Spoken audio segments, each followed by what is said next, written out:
আসসালামু আলাইকুম। আজকে রান্না করলাম গরুর মাংস।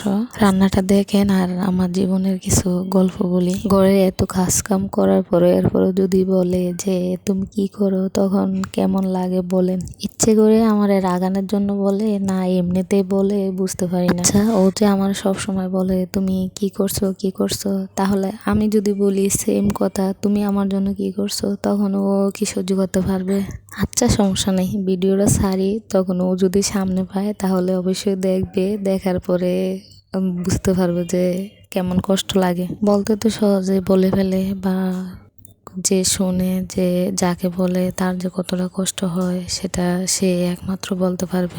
আজকে তো আমার সত্যি অনেক কষ্ট লাগছে। ও সব সময় একই কথা বলে যে তুমি বাসায় থেকে কি করো, বা দেখেন আমি চাকরি করে আসি, তারপরে বাসায় এসে আবার কাজ করি, বাচ্চা আছে, বাচ্চা সামলাই, তারপরেও বলে কি করছো কি করছো। আজকে ওর খোলা ছিল, আজকে ও আসছে 5:30 বাজে, ইফতারির টাইম আগে আগে আসছে।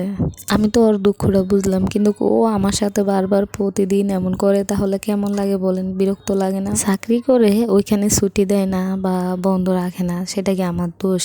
এটাও আমার উপরে গরম দেখাইতে হবে? যত জায়গায় যত কিছুই হবে, সব কিছু রাগ বউর উপরে দেখাইতে হবে কেন রে ভাই? আর কি রাগ দেখানোর মতন জায়গা নাই? বা রাগটা কি কন্ট্রোল করা যায় না? যাক, অনেকগুলো কথা বলে ফেললাম, অনেকগুলো শোনাই ফেললাম।